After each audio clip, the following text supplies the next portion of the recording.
आपका स्वागत है और सी एजुकेशन हब में। जैसे कि हम लोग क्लास 10 का मैथ का स्टडी कर रहे हैं, जिसमें चैप्टर 4 का स्टडी कर रहे हैं, जिसमें हम लोग को पढ़ना था द्विघात समीकरण के बारे में। तो उसके बारे में हम लोग सीखे थे कि कैसे कोई द्विघात समीकरण को बनाएंगे। ठीक है, पहले तो सबसे पहले जानते हैं कि द्विघात समीकरण होता क्या है। उसके बाद बहुत सारे एक्सरसाइज 4.1 किए थे, जिसमें हम लोग जाँच करना था कि कौन सा द्विघात समीकरण है, कौन द्विघात समीकरण नहीं है। उसके बाद हम लोग उसको सॉल्व करना सीखे थे। कोई भी द्विघात समीकरण दिया हुआ है तो उसको द्विघात समीकरण को गुणनखंड विधि से कैसे सॉल्व करते हैं, इसको इंग्लिश में बोला गया था फैक्टराइजेशन मेथड से कैसे कोई भी क्वाड्रेटिक इक्वेशन को सॉल्व करते हैं। तो उसके बारे में हम लोग जाने थे। उसमें हम लोग एक्सरसाइज 4.2 में भी कुछ क्वेश्चन सॉल्व कर चुके थे, question number 1 and question number 2।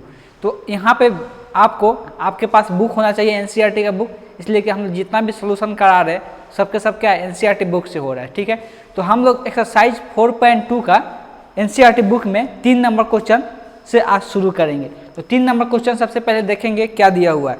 तो आप लोग सभी के पास बुक होना चाहिए। तो 3 नंबर क्वेश्चन में बोला क्या है कि ऐसी दो संख्या ज्ञात कीजिए जिसका योगफल दिया हुआ है कितना 27 और जिसका गुणनफल कितना है 182। ठीक है, तो मतलब योगफल दिया हुआ है, मतलब दो संख्या का सम दिया हुआ है कितना 27, 27 और उसका गुणनफल कितना दिया हुआ है 182। तो इसका यूज करके हम लोग तो दो संख्या बोला है, सबसे पहले दोनों संख्या मान लेंगे। पहले पहला संख्या x मान लेंगे, तो दूसरा संख्या कैसे लिखेंगे उसको हम लोग ध्यान देकर लिखेंगे। ठीक है, सबसे पहले तो मान लेते हैं कि पहला संख्या x है। दो संख्या का बात हो रहा है तो पहला संख्या आप हम मान लेंगे, इसका 3 नंबर है। ठीक है, तो मान लिया। तो इसमें क्या करना है, सबसे पहले इसमें द्विघात समीकरण बनाना है, फिर उस द्विघात समीकरण को क्या करना है सॉल्व करना है। तो सबसे पहले द्विघात समीकरण बनाना है। तो सबसे पहले मानेंगे, माना कि पहली संख्या x है। ठीक है, तो देखो यहाँ पे क्या दिया हुआ है, दोनों संख्या का योग दिया हुआ है 27। इसका मतलब क्या है कि अगर एक संख्या पता है तो दूसरा संख्या हम लोग निकाल सकते हैं, यही है ना। अगर एक संख्या x है तो दूसरा संख्या कैसे निकालेंगे, अगर दो संख्या का योगफल दिया हुआ है। और कोई पूछेगा कि मेरे पास 20 रुपये था, ठीक है, उसमें से क्या किए कि 10 रुपये 15 रुपये क्या हो गया खर्च हो गया, तो कितना रुपया बचा हुआ है उसको कैसे निकालेंगे। तो 20 में से क्या करेंगे 10 को घटा देंगे। ठीक है, या कोई दो बोलेगा कोई दो बुक का दाम है 30 रुपया, ठीक है, और उसमें से एक बुक का दाम है 20 रुपये। तो कोई दूसरा पूछेगा कि दूसरा बुक का दाम कितना होगा, तो कोई बोलेगा 10 रुपये। लेकिन कैसे आया, तो 30 में से क्या किए 20 को घटा दिए। तो वैसे ही जब दूसरा संख्या लिखेंगे तो क्या करेंगे, टोटल में से x को घटा देंगे। तो दूसरी संख्या क्या हो जाएगा, कितना टोटल है 27 है। ठीक है, 27 टोटल संख्या का योगफल कितना है 27 है। 27 में से 1 घटा देंगे तो दूसरी संख्या पता चल जाएगा। अब दोनों संख्या पता चल गया। अब क्या किया है कि दोनों संख्या का गुणनफल कितना दिया हुआ है, तो 182 दिया हुआ है। तो यहाँ पर लिखेंगे पहली संख्या गुणे दूसरी संख्या, ये दोनों का गुणनफल कितना दिया हुआ है, तो 182 दिया हुआ है। ठीक है, अब करना क्या है, पहला संख्या कितना है हम लोग के पास x है, तो यहाँ पर क्या करेंगे x रख देंगे, गुणे दूसरी संख्या कितना है 27 माइनस x है, तो यहाँ पर 27 माइनस x रख देंगे। ठीक है, बराबर 182 है, तो 182 कर दी। अब यहाँ पर गुना कर लेते हैं, 27 में x के साथ गुना करेंगे कितना होगा 27x, और x में x के साथ गुना होगा तो यहाँ पर माइनस है तो माइनस x² बराबर 182। अब करना क्या है, सबको बाएं तरफ लेके आना है, सबसे ज़्यादा पावर वाला को पहले लिखना है। तो x² या प्लस 27x प्लस 182 बराबर 0। ठीक है, अब करना क्या है, क्या बोले थे कि जब भी माइनस साइन रहेगा, सबसे पहला x² के आगे माइनस साइन रहेगा तो क्या करेंगे, माइनस दोनों तरफ माइनस से गुना कर देंगे, नेगेटिव साइन से गुना कर देंगे। और जहाँ जहाँ माइनस होगा वहाँ पे प्लस हो जाएगा, और जहाँ जहाँ प्लस होगा वहाँ पे माइनस हो जाएगा। तो ये इक्वेशन आ जाएगा x² माइनस 27x माइनस 182 बराबर 0। ठीक है, तो यहाँ से ये आ गया, सॉरी इधर 182 प्लस में था तो इधर आया होगा तो माइनस में। अब माइनस से जब गुना किए तो यहाँ पर क्या आ गया प्लस में आ गया। अब करना क्या है कि ये द्विघात समीकरण बन गया। अब इसको क्या करना है, गुणनखंड मेथड से x का मान निकालना है। ठीक है, तो गुणनखंड मेथड कैसे हम लोग अप्लाई करते हैं, तो जो x² के आगे क्या है 1 है, और यहाँ पर जो अचर टर्म है मतलब कांस्टेंट वो क्या है, वो 182 है। तो दोनों को गुना कर लेते हैं, 1 और 182 को गुना करेंगे कितना आएगा 182। अब 182 को ऐसा दो गुणनखंड इसका लिखना है जिसको जोड़ने पर क्या आना चाहिए 27 आना चाहिए। ठीक है, ऐसा दो गुणनखंड लिखना है। तो अभी हम लोग ऐसे सोच पाएंगे नहीं, सोच पाएंगे ऐसे कैसे लिखेंगे दो गुणनखंड, सोचते रह जाएंगे। तो उसके लिए क्या करते हैं, इसका पहले अभाज्य गुणनखंड लिख लेते हैं। तो 182 का अभाज्य गुणनखंड लिखेंगे तो क्या आ जाएगा 9 1, ठीक है 91 और 17 तिया 91 होता है, मतलब 7 से अगर भाग देते हैं 7 एका में को हाथ में 2 7 3 21, ठीक है। तो अब ये जो आ गया अभाज्य गुणनखंड आ गया, ठीक है 182 का अभाज्य गुणनखंड आ गया। अब इसको ऐसे दो गुणने में लिखना है, दो ही होना चाहिए, देखिए दो ही इसका गुणनखंड लिखना है, जिसको जोड़ने पर क्या आना चाहिए 27 होना चाहिए। तो अब देखो अगर ये 2 और 7 को एक साथ रख लेते हैं, मतलब 7 दूना का 14 और 13, 14 में अगर 13 जोड़ेंगे तो कितना आएगा 27 आ जाएगा। तो हम लोग 182 को ऐसे लिख सकते हैं 14 गुने 13, लेकिन दोनों को जोड़ने पर क्या आएगा 27 आएगा, लेकिन हमको लाना कितना है -27 लाना है। इसलिए क्या करेंगे दोनों के आगे माइनस साइन लगा देंगे, यहाँ भी माइनस यहाँ भी माइनस। अब देखते हैं माइनस माइनस गुना होगा तो प्लस हो गया 182, -13 -14 और -13 को जोड़ेंगे तो कितना आएगा -27 आएगा। तो अब सब -27 की जगह पर क्या लिखेंगे -14x -13x, तो इसको 2 में ब्रेक कर देंगे, बीच वालों को क्या करते हैं 2 में ब्रेक कर देते हैं। तो यहाँ पर आ जाएगा 27 की जगह -14x -13x प्लस 182 बराबर 0। अब इसमें दोनों में से क्या कॉमन होगा, x कॉमन होगा, तो यहाँ से x कॉमन कर लेते हैं, तो बचेगा क्या यहाँ से x -14। अब यहाँ पर सबसे पहले माइनस साइन है तो क्या करते हैं पहले माइनस कॉमन कर लेते हैं। उसके बाद 13 और 182 में क्या कॉमन होगा 13 कॉमन होगा, क्यों होगा इसलिए देख यहाँ पे अभी हम लोग क्या देखें 182 को क्या लिख सकते हैं 14 गुने 13, तो इसमें से 13 कॉमन हो जाएगा तो यहाँ 14 बचेगा, तो यहाँ 13 इसमें से कॉमन कर लेंगे, तो यहाँ पर तो x बच गया, लेकिन यहाँ पर कितना बचेगा। अब देखो यहाँ पर माइनस लिखने का कारण क्या हो रहा है कि फिर से माइनस माइनस गुना होगा तभी तो प्लस होगा यहाँ पे, और यहाँ पर क्या होगा 14 होगा, 13 में 14 से गुना करेंगे तब तो 182 आएगा, ठीक है बराबर 0। अब देखो x -14 यहाँ पर भी क्या है x -14 है, तो x -14 को क्या कर देंगे यहाँ से कॉमन ले लेंगे, दोनों जगह सेम है, इसको कॉमन ले लेने के बाद यहाँ पर बचा x और यहाँ पर बचा -13 बराबर 0।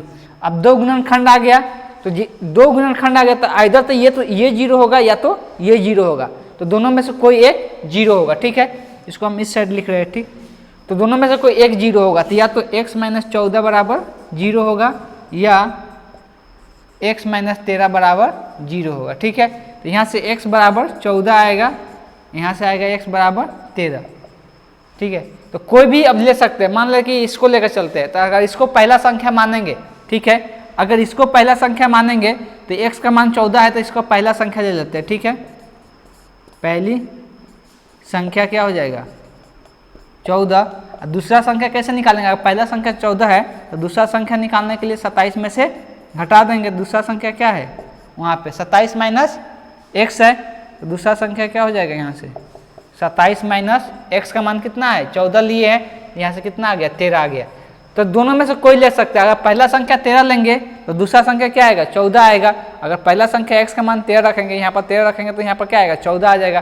तो दोनों में से कोई ले सकते हैं, तो यहाँ पर ये बोल सकते हैं पहला संख्या अगर 14 है तो दूसरा संख्या 13 आएगा, लेकिन अगर पहला संख्या को हम लोग अगर 13 मान के चलते हैं तो दूसरा संख्या क्या आएगा 14 आएगा, ठीक है। तो ये इसका सोल्यूशन हो गया।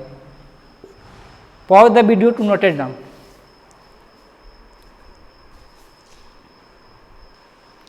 क्वेश्चन नंबर 4 देखते हैं। तो क्वेश्चन नंबर 4 में क्या है कि दो क्रमागत धनात्मक पूर्णांक ज्ञात कीजिए जिसके वर्गों का योग कितना दिया हुआ है 365 दिया हुआ है।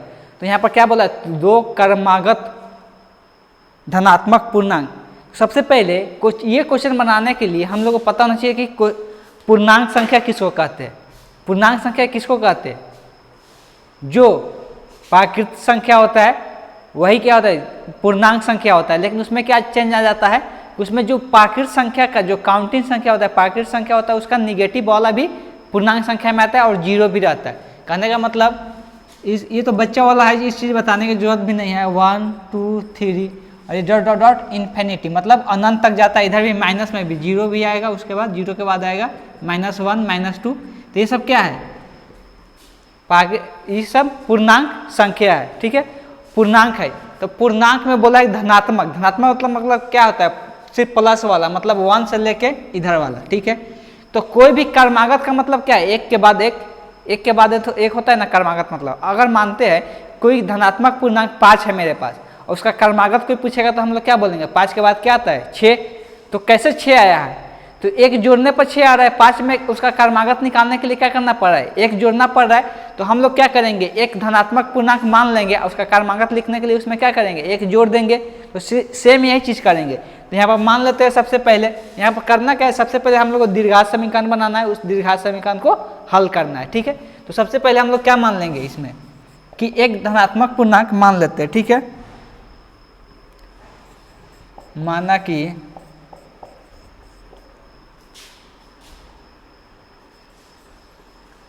धनात्मक पूर्णांक x है। ठीक है, अगर धनात्मक पूर्णांक x है तो इसका कर्मागत क्या होगा, कर्मागत हम लोग कैसे निकाल रहे हैं, उसके आगे वाला जैसे 5 का कर्मागत धनात्मक पूर्णांक क्या हो रहा है, 6 हो रहा है, 6 का क्या हो रहा है 7 हो रहा है। तो कैसे आ रहा है, एक जोड़ने से इसका कर्मागत धनात्मक पूर्णांक क्या हो जाएगा, इसका कर्मागत धनात्मक पूर्णांक लिख लेते हैं। कर्मागत धनात्मक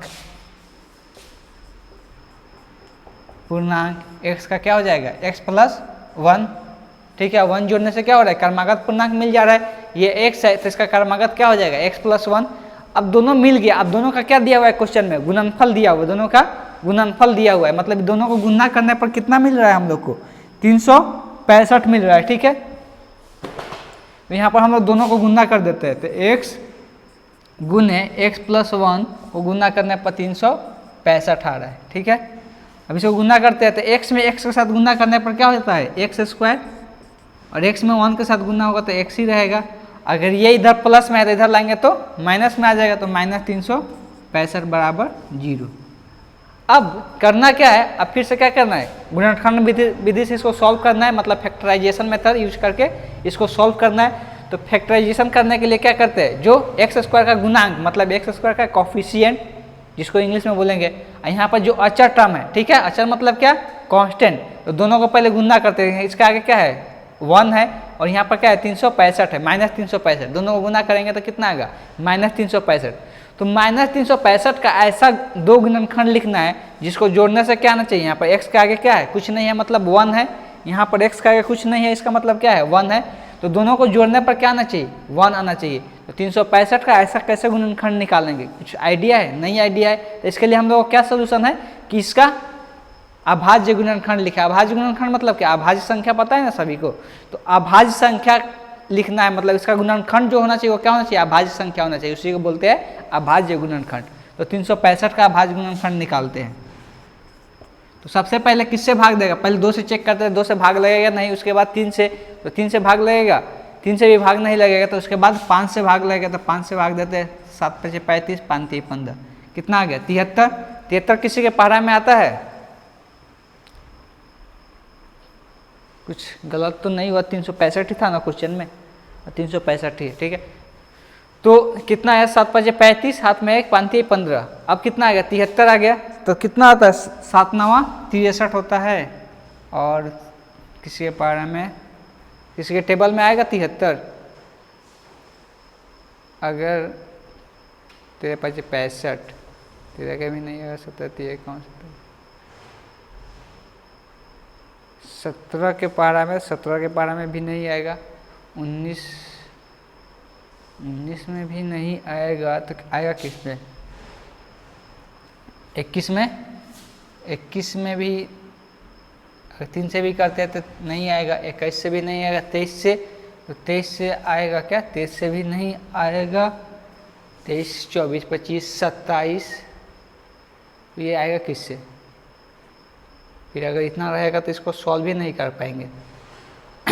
इसमें आएगा किससे, अगर इसको हम लोग 73, 7 × 5 = 35, हाथ में 1, 5 × 3 = 15, 5 से तो कट गया, 73 आ गया, लेकिन 73 का और कोई सोल्यूशन इसका 31 के पारा में, अगर 31 से गुना करते हैं 3 में, 3 × 3 = 3 × 9, 31 से तो आएगा नहीं, तो 31 से आया नहीं, 29 से, 9 × 3 = 27, 29 से आई थिंक 9 × 3 = 27, हाथ में 2, 3 × 6 = 2, 8, 29 से भी नहीं आएगा, 27 से, 25 से, 25 3 75 होता है। 23 का तो पहाड़ा में आना चाहिए था, 23 में 3 से, 3 3 के 9, 3 2 के 6, 23 से भी नहीं आ रहा है, समथिंग कुछ रॉन्ग हो रहा है, ठीक है, जिसको सॉल्व करने में प्रॉब्लम हो रहा है। एक बार क्वेश्चन फिर से देख लेते हैं।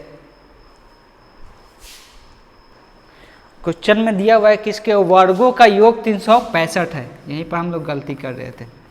इसके वर्गों का योग 365 है, मतलब क्या, इसका वर्ग कितना है, एक्स स्क्वायर प्लस ये दोनों का वर्ग, तो इसका वर्ग कितना हो जाएगा, x + 1 का स्क्वायर, दोनों का वर्गों का योग कितना है, 365 है। तो यहीं पर हम लोग मिस्टेक कर रहे थे, तो दोनों का वर्गों का योग 365 दिया हुआ था, हम लोग क्या कर रहे थे, दोनों का गुणनफल 365 कर रहे थे।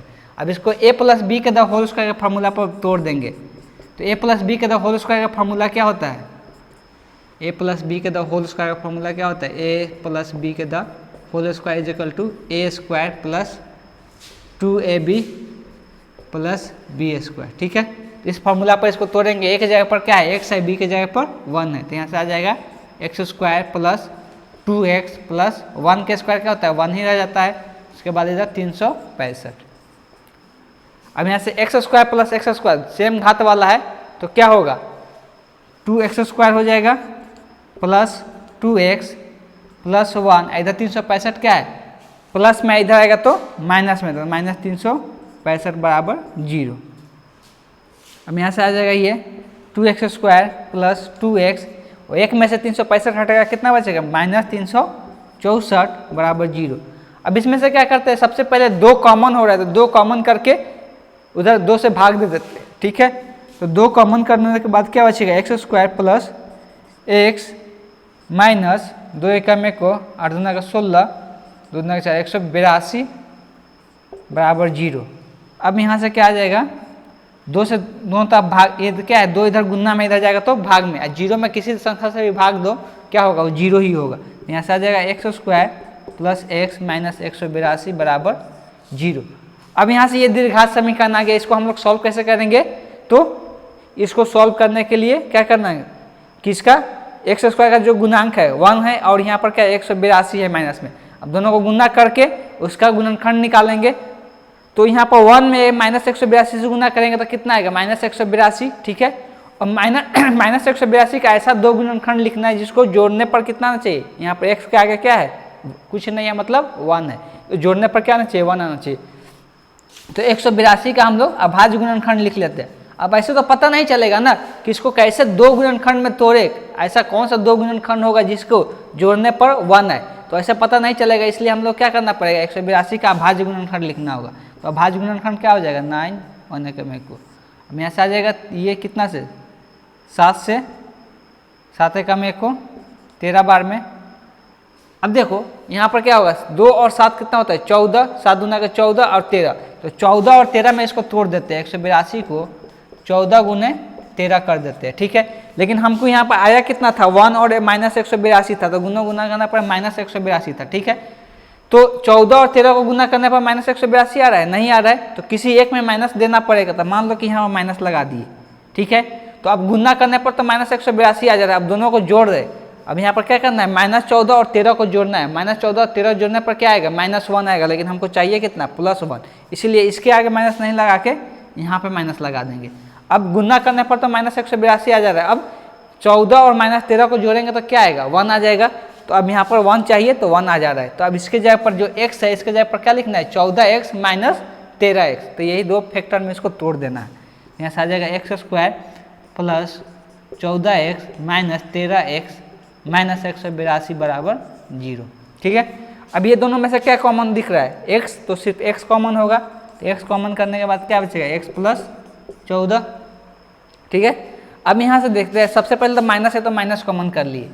अब देखो इसमें से क्या होगा, 13 कॉमन होगा, क्यों होगा, इसलिए कि जो यहाँ पे है वही चीज़ यहाँ पे लाना है, तो 13 कॉमन होगा तभी जाके यहाँ पर x बचेगा, यहाँ पर क्या है, x है, तो यहाँ पर 13 कॉमन करेंगे तो यहाँ पर x बच गया, ठीक है। अब यहाँ पे क्या आएगा, तो 14 आएगा, यहाँ +14 लिखना पड़ेगा, ठीक है, आएगा ही। अगर गुना भी करेंगे -13 में 14 से गुना करेंगे तो -182 आ जाएगा। तो ऐसे ही पता चल जा रहा है कि यहाँ पर इतना है, तो ये भी क्या आएगा, इतना ही आएगा। ऐसे भी डायरेक्ट पता चल जा रहा है, हम लोग ऐसे चेक भी कर सकते हैं, इसको बराबर 0 करना है। अब x प्लस 14 यहाँ पर भी, x प्लस 14 यहाँ पर भी है, तो क्या करेंगे x प्लस 14 को कॉमन कर लेंगे, तो यहाँ से आ जाएगा x प्लस 14 जब कॉमन कर लेंगे तो क्या बच जाएगा इधर x प्लस x माइनस 13 बच जाएगा, ठीक है, बराबर 0। यहाँ पर दो गुणनखंड आ गया, ये तो एक आया x प्लस 14, दूसरा आया x माइनस 13, तो इधर तो ये तो 0 होगा या तो ये 0 होगा, इसको 0 के इक्वल होना है ना, तो ये दोनों में से कोई एक फैक्टर 0 होगा, या तो ये गुणनखंड 0 होगा या तो ये गुणनखंड 0 होगा। यहाँ से x प्लस 14 बराबर 0 होगा या x माइनस 14 बराबर 0 होगा। तो यहाँ से x का वैल्यू आ जाएगा, प्लस में 14 है तो इधर जाएगा तो माइनस 14, और यहाँ से x का वैल्यू आ जाएगा, यहाँ पर क्या है x का बराबर 13 आ जाएगा यहाँ पर। लेकिन इसमें क्वेश्चन में क्या पूछ रहा है, जो x है क्या है, धनात्मक पूर्णांक है, तो धनात्मक मतलब क्या, प्लस में, तो ये तो माइनस में है तो ये पॉसिबल होगा नहीं होगा, इसलिए कि नेगेटिव नहीं बोला है, ऋणात्मक नहीं बोला, सिर्फ धनात्मक होना चाहिए। तो x का मान क्या आएगा, यहाँ से 14 आ जाएगा, ठीक है। तो हम लोग को दो क्रमागत धनात्मक पूर्णांक निकालना है, तो पहला अगर 13 है तो दूसरा क्या होगा, एक इसमें जुड़ जाएगा, मतलब दूसरा क्या 14 हो जाएगा। यहाँ से आंसर क्या आ जाएगा, क्रमागत धनात्मक पूर्णांक, तो हम लोग का आंसर हो जाएगा 2 क्रमागत धनात्मक पूर्णांक क्या हो गया, एक 13 और दूसरा क्या हो जाएगा 14, तो यही आंसर हो जाएगा final. Pause the video to note it down.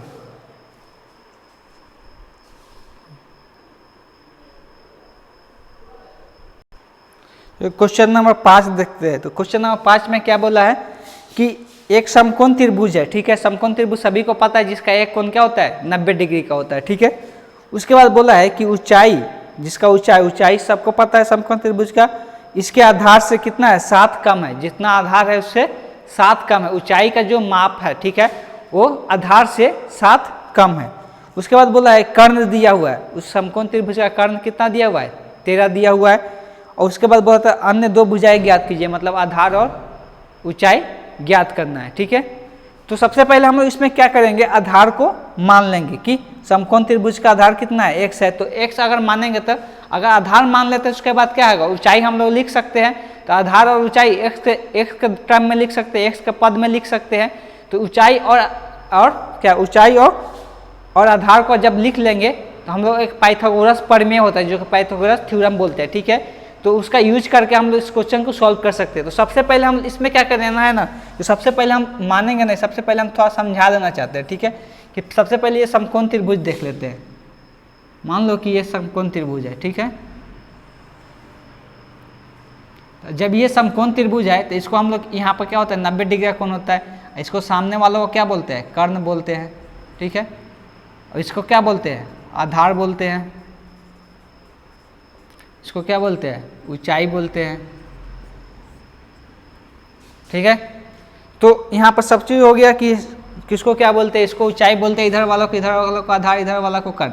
लेकिन ऐसा जरूरी नहीं है कि इसको हम लोग आधार बोलेंगे, इसको ऊंचाई, ये दोनों इंटरचेंज कर सकता है, मतलब आधार यहाँ जा सकता है और ऊंचाई यहाँ आ सकता है, इसके लिए कोई रिस्ट्रिक्शन नहीं है। लेकिन जो कर्ण होता है ये फिक्स होता है, समकोण त्रिभुज में जो कर्ण होता है ये फिक्स होता है। अगर इंग्लिश में बात करेंगे तो इसको हाइपोटेनस बोलते हैं, ठीक है, इसको क्या बोलते हैं, बेस बोलते हैं, इसको हाइट बोलते हैं, ठीक है।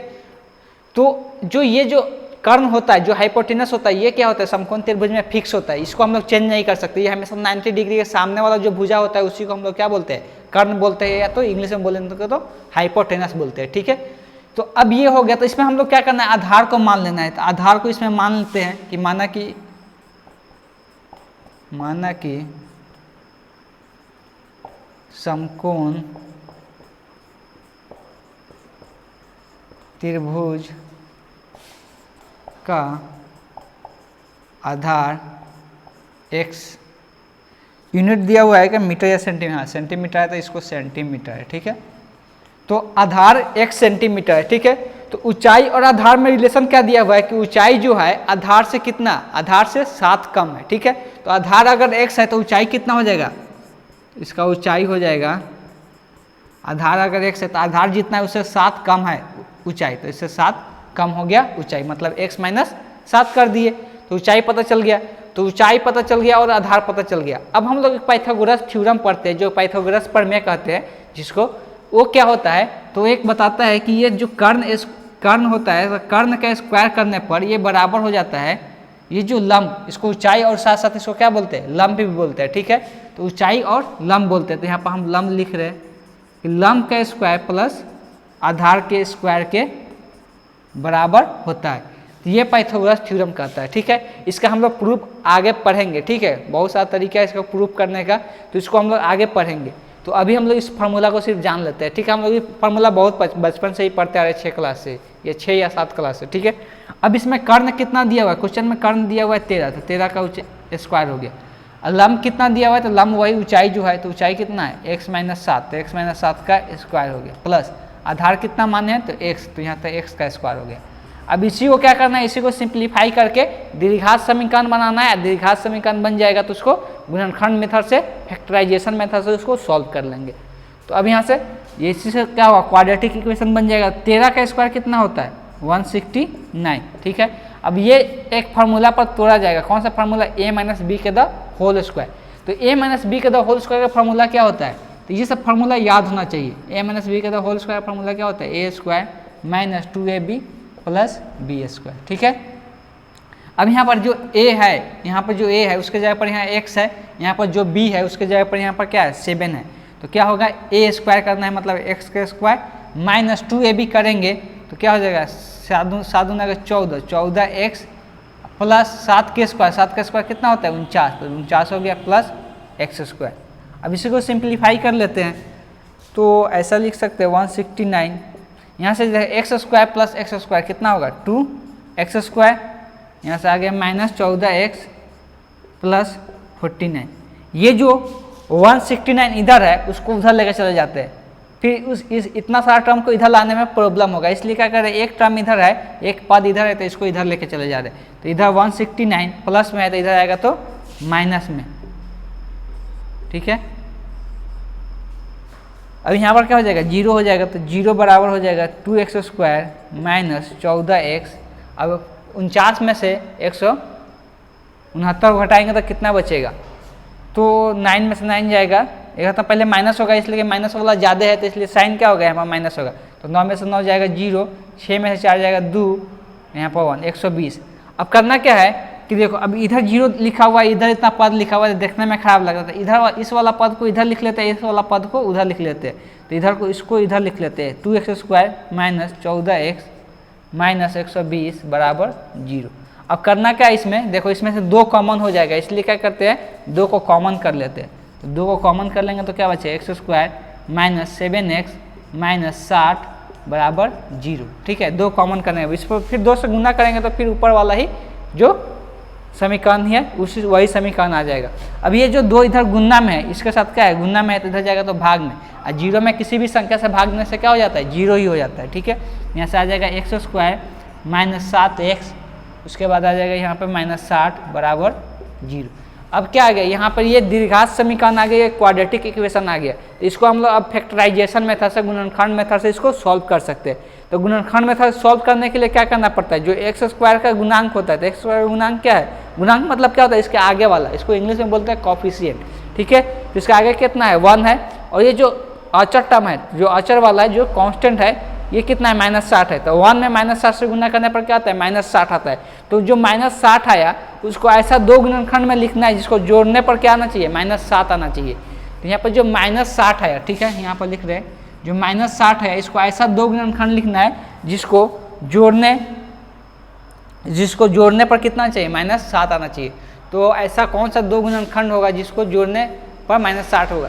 तो इसको ऐसे हम लोग सोचेंगे तो थोड़ा सा टाइम लग सकता है, ठीक है, सोचने में थोड़ा सा टाइम लग सकता है, कैसे किसको कौन सा पद ले जिसको जोड़ने या घटाने पर क्या आना चाहिए, जोड़ने पर क्या आना चाहिए, -7 आना चाहिए।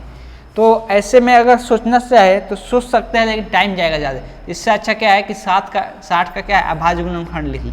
यहाँ पर 30 हो जाएगा, फिर 2 बार में 15 आ जाएगा, फिर 3 से 5 आ जाएगा। तो ये हो गया इसका अभाज्य गुणनखंड, ठीक है। तो इसको जोड़ने घटाने पर क्या आना चाहिए, 7 आना चाहिए। तो इसको हम लोग सोचते हैं क्या करेंगे। तो इसका एक सोल्यूशन क्या है कि अगर देखो ये तीनों को एक साथ गुना कर देते हैं, 2 दूना के 4, 4 × 12। अब 12 में से 5 घटा देंगे तो क्या हो जाएगा, 7 आ जाएगा। तो इसको -60 को क्या लिख सकते हैं, -60 को ऐसे लिख सकते हैं 12 × 5। लेकिन हमको चाहिए कितना, यहाँ पर -60 चाहिए। तो इसमें किसी ना किसी के पहले माइनस लगाना पड़ेगा। तो अगर यहाँ माइनस लगा देते हैं, अब दोनों को गुना करेंगे तो कितना आएगा, -60 आ जाएगा। और -12 और 5 को जोड़ेंगे तो कितना आएगा, -7 आ जाएगा। तो अब -7 के जगह क्या लिखेंगे, -7 के जगह लिखेंगे -12 और +5। तो इसी को आप इधर इस साइड लिख रहे हैं, ठीक है। तो यहाँ पर है x² और -7 के जगह पर क्या लिखना है, -12x + 5x। लास्ट में कितना है, -60 है, तो -60 = 0। तो ये आ गया, इसका बीच वाला को तोड़ दिए दो पद में, ठीक है। अब करते क्या है, ये 2 पद से पहले कॉमन करते हैं, फिर ये 2 पद से कॉमन करते हैं। तो ये दोनों पद में क्या कॉमन होगा, सिर्फ x ही कॉमन होगा, और कुछ कॉमन दिख रहा है और कुछ भी इसमें सेम दिख रहा है ये दोनों पद में नहीं, तो सिर्फ x इसमें से कॉमन हो जाएगा। तो यहाँ पर बच जाएगा, एगो x बाहर निकल गया, तो यहाँ पर एगो x बच गया, -12 हो गया, ठीक है। अब इसमें से देखो, इसमें से 5 कॉमन होगा, ठीक है। तो 5 कॉमन करेंगे, +5 यहाँ पर कॉमन कर लिए, तो यहाँ पर क्या बचेगा, x यहाँ पर क्या हो जाएगा, कितना रखेंगे तो फिर उसको गुना करने पर 60 आ जाएगा, तो 12। 5 में 12 से गुना करेंगे तो कितना आएगा, 60 आ जाएगा, बराबर 0। अब देखो यहाँ पर x - 12 है और यहाँ पर भी x - 12 है, तो दोनों से जगह से क्या कॉमन होगा, x - 12 कॉमन हो जाएगा। तो यहाँ से x - 12 हट गया, तो यहाँ पर क्या बचेगा, यहाँ पे x - 12 से यहाँ से हट गया, तो सिर्फ यहाँ पर x बचा, और यहाँ से x - 12 इधर आ गया, तो क्या बचेगा, यहाँ पर +5 बचेगा, बराबर 0। तो अब यहाँ पर क्या हुआ, 2 फैक्टर आ गया, मतलब 2 गुणनखंड आ गया, x - 12 और x + 5। अब तो इधर ये वाला 0 होगा या तो ये वाला 0 होगा, तो इसको अलग अलग लिख लेते हैं, x - 12। ये वाला चाहिए, ये वाला 0 क्यों होता है, इसलिए कि ये या तो ये 0 होगा तभी जाके ये 0 के बराबर होगा, या तो ये 0 होगा तभी जाके ये पूरा 0 के इक्वल होगा, या तो x + 5 बराबर 0 होगा। तो यहाँ से x का जो मान आएगा 12 आ जाएगा, और यहाँ से जो x का मान आएगा -5 आ जाएगा, ठीक है। एक क्वेश्चन में क्या बोला था कि हम लोग को ऊंचाई और आधार निकालना है, मतलब देखो अब यहाँ पर देखो x का -5 पॉसिबल होगा।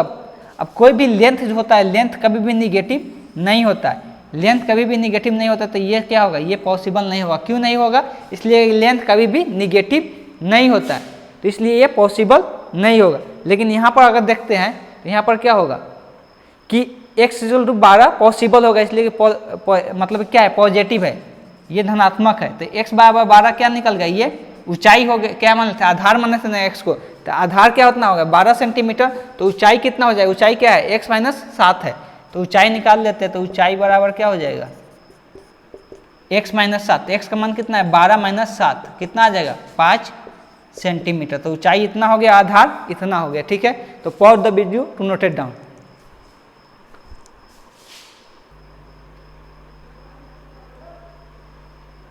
चलिए इस एक्सरसाइज का लास्ट क्वेश्चन देखते हैं। तो लास्ट क्वेश्चन इसमें क्या दिया हुआ है कि एक कुटीर उद्योग, ठीक है, कुटीर उद्योग है जिसमें कुल बर्तनों के निर्माण होता है, ठीक है, कुछ बर्तनों के निर्माण किया जाता है। उसमें बताया गया है कि एक विशेष दिन, मतलब एक दिन ऐसा होता है कि यह देखा गया है कि प्रत्येक नग्न की निर्माण लागत, मतलब अगर एक का लागत बोलेंगे, ठीक है, तो एक सामान का लागत है, ठीक है, उसमें जो बर्तन बन रहा है, एक बर्तन का जो लागत है उसको बताया जा रहा है। तो उसका लागत, एक बर्तन का लागत कितना लग रहा है उसको बताया जा रहा है, तो उसको समझना है। तो इसमें बोला है कि उस दिन के निर्माण की बर्तनों की संख्या, जो एक दिन में जितना बर्तन की संख्या निर्माण हो रहा है, ठीक है, एक दिन में जितना बर्तन की संख्या निर्माण हो रहा है उसका दोगुना से 3 अधिक है। मतलब जितना बर्तन की संख्या है उसको अगर दोगुना कर रहे हैं, मतलब मान लो कि 10 है तो 10 को दोगुना कितना होगा, 20 होगा, और 20 से 3 अधिक, तो 3 अधिक कितना होगा, 23 होगा। तो इतना उसका लागत हो रहा है, कितना हो रहा है, एक बर्तन का लागत हो रहा है, जितना निर्माण हो रहा है उसकी संख्या के दुगना में 3 जोड़ने से उस एक बर्तन की लागत हो रहा है, मतलब उसमें पैसा खर्च हो रहा है, ठीक है। तो यहाँ पर सबसे पहले क्या करेंगे, एक दिन में निर्माण हुए बर्तन की संख्या को हम लोग पहले मान लेंगे। तो इसमें सबसे पहले काम क्या करना है कि माना कि एक दिन में निर्माण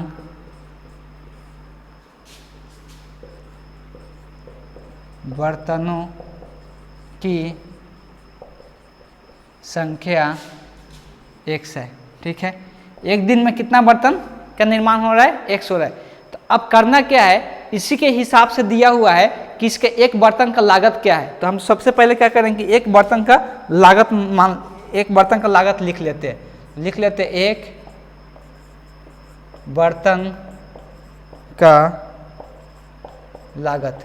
तो एक बर्तन का लागत कितना बताया जा रहा है, जितना संख्या एक दिन में जितना बर्तन निर्माण हो रहा है उसका दोगुना से 3 अधिक। तो x का दोगुना करने पर कितना होगा 2x, इसमें 3 अधिक मतलब क्या, इसमें 3 क्या करेंगे जोड़ देंगे। तो ये एक बर्तन की लागत है, ठीक है। इसमें एक बर्तन के खर्च इतना रुपए हो रहा है 2x + 3। तो अब बता क्या रहा है कि जो इसका बर्तन, अब उसके बाद बोला है कि कुल निर्माण लागत मतलब एक दिन का। अब देखो एक बर्तन का लागत इतना है, ठीक है, और कितना टोटल बर्तन बन रहा है, x बर्तन बन रहा है। तो हम पूछ रहे हैं कितना टोटल लागत कितना होगा। टोटल लागत निकालने के लिए क्या करेंगे, तो कुल लागत हम लोग लिख लेते हैं। कुल लागत जो होगा, देखो संख्या कितना है x है और लागत एक बर्तन का लागत कितना है 2x + 3। तो सिंपल है कि अगर एक पेन का दाम 20 रुपये है तो 5 पेन का दाम कितना होगा 100 रुपये होगा। कैसे निकाले, 20 में 5 से गुना कर दिए। तो वैसे ही एक बर्तन का दाम 2x + 3 है तो एक बर्तन का दाम कितना होगा, x में इतना से गुना हो जाएगा। तो ये हो जाएगा कुल लागत है x × 2x + 3। अब ये कुल लागत दिया है, ठीक है। ये कुल जो लागत निकला ये क्या x के पद में निकला, ठीक है। इसका कुल लागत कितना दिया हुआ है 90 रुपीज। तो ये हो गया 90 रुपीज के बराबर। अब यहाँ से दीर्घात समीकरण बना के x का मान निकाल लेंगे तो बर्तन की संख्या निकल जाएगा। एक दिन में जो बर्तन बनाया गया है उसका बर्तन की संख्या हम लोग को पता चल जाएगा। तो हम लोग निकालना क्या है, इसमें बर्तन की संख्या ही निकालना है ना। तो संख्या प्रत्येक नगने की लागत क्या है, लागत भी ज्ञात करना है, बर्तन की संख्या भी ज्ञात करना है, ठीक है। मतलब एक बर्तन का लागत निकालना है और बर्तन की संख्या निकालना है। तो यहाँ से सॉल्व पहले करते हैं। तो x में 2x से गुना होगा तो कितना होगा 2x², और x में 3 से गुना होगा तो +3x। इधर क्या है 90 प्लस में, तो इधर आएगा तो -90 हो जाएगा बराबर 0। अब ये आ गया दीर्घात समीकरण। अब दीर्घात समीकरण आ जाएगा तो इसको क्या करना है, गुणनखंड मेथड से इसको सॉल्व करना है, या इसको बोले फैक्टराइजेशन मेथड से इसको सॉल्व करना है। तो जो ये क्वाड्रेटिक इक्वेशन है, ये जो दीर्घात समीकरण है, उसको गुणनखंड मेथड से सॉल्व करते हैं। तो उसके लिए क्या करते हैं, जो x² का गुणांक होता है, जो x² के आगे रहता है 2, तो 2 को जो अचर रहता है, अचर कितना है -90, तो 2 में -90 से गुना करेंगे। तो 2 में -90 से गुना करेंगे तो कितना आएगा -180 आएगा, ठीक है।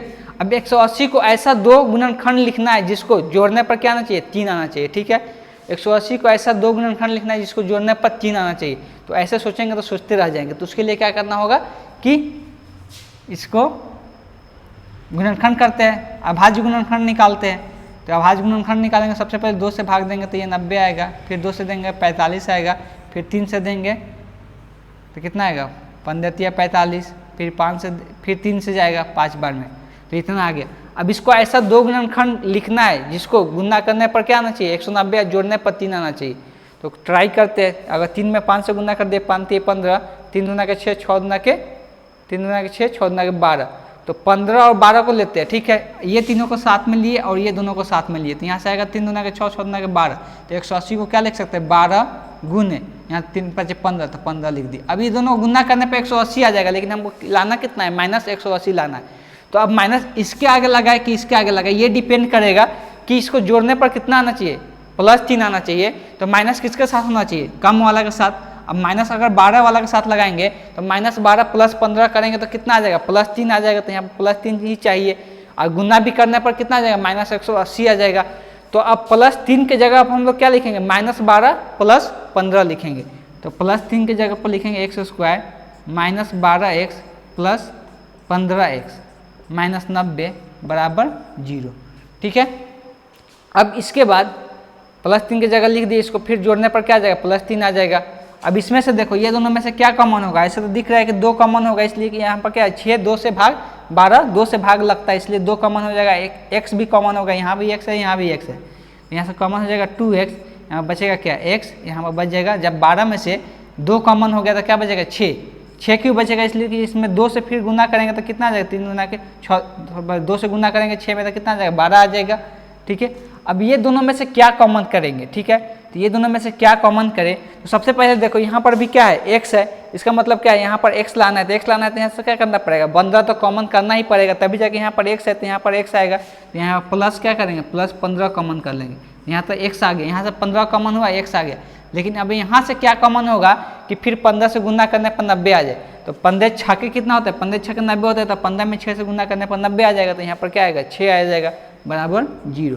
अब यहाँ पर देख सकते हैं x माइनस 6, x माइनस 6, ये क्या होगा, सेम है, तो इसको आप कॉमन कर लेते हैं पूरा संख्या में, पूरा समीकरण में से। तो x माइनस 6 कॉमन हो गया, तो यहाँ से जब x माइनस 6 हटा दिए तो क्या बचा यहाँ पर 2x, यहाँ से x माइनस 6 हटा दिए तो यहाँ पर क्या बचा प्लस 15 बराबर 0। तो यहाँ से क्या आ गया, यहाँ पर भी दो समीकरण आ गया, तो दो गुणनखंड आ गया, तो दो गुणनखंड आ गया, तो आइदर तो ये तो 0 होगा या तो ये 0 होगा, ठीक है। तो अगर इसको 0 करते हैं x माइनस 6 बराबर 0 या 2x प्लस 15 बराबर 0, तो यहाँ से x का मान क्या आ जाएगा, x बराबर 6, और यहाँ से आ जाएगा, यहाँ पर प्लस 15 उधर जाएगा तो माइनस 15, अगर 2 गुना में है तो इधर जाएगा तो भाग में, तो x बराबर कितना आ जाएगा माइनस 15/2। अब हमको निकालना क्या था, उसको पहले क्वेश्चन देख ले। हम लोग निकालना था x को क्या माने थे, बर्तन की संख्या माने थे, और कभी भी संख्या क्या निगेटिव आएगा, संख्या कोई निगेटिव थोड़ी ना आता है, संख्या मतलब संख्या होता है, संख्या कभी निगेटिव आएगा नहीं आएगा, मतलब ये तो सोल्यूशन नहीं होगा। तो x का मान क्या होगा 6 होगा, मतलब बर्तन की संख्या कितना हो रहा है 6 हो रहा है, तो बर्तन की संख्या तो 6 हो गया, लेकिन एक बर्तन का लागत भी निकालना है, तो लागत कितना है 2x प्लस 3, तो x का मान यहाँ 6 रख के इसका लागत निकाल लेंगे। तो यहाँ पर लिख लेते हैं, एक बर्तन का लागत कितना हो जाएगा 2 गुने x का मान कितना है 6 प्लस 3, तो 2 इंटू 6 कितना होता है 12 प्लस 3, तो कितना हो गया 15, इसका लागत कितना हो गया 15 रुपीज़ हो गया, ठीक है। तो एक बर्तन का लागत कितना 15 रुपीज़, अब बर्तन की संख्या कितना हो गया 6 हो गया, तो यहाँ से ये आंसर आ गया। तो इसको पॉज करके नोट डाउन कर लेना है। यहाँ पर इसको आज ये एक्सरसाइज क्या है 4.2 खत्म हो गया, हम लोग नेक्स्ट क्लास में फिर कुछ एग्जाम्पल करेंगे और उसके बाद फिर एक्सरसाइज 4.3 करेंगे। तो एग्जाम्पल करने के पहले समझ लेंगे कुछ नया रूल, ठीक है। दीर्घात समीकरण को सॉल्व करने का भी हम लोग सिर्फ फैक्टराइजेशन रूल सीखे थे, और भी रूल होता है जिसको हम लोग अपना कर इसको सॉल्व कर सकते हैं, ठीक है। तो उसको हम लोग नेक्स्ट क्लास में सीखेंगे, तब तक के लिए थैंक यू।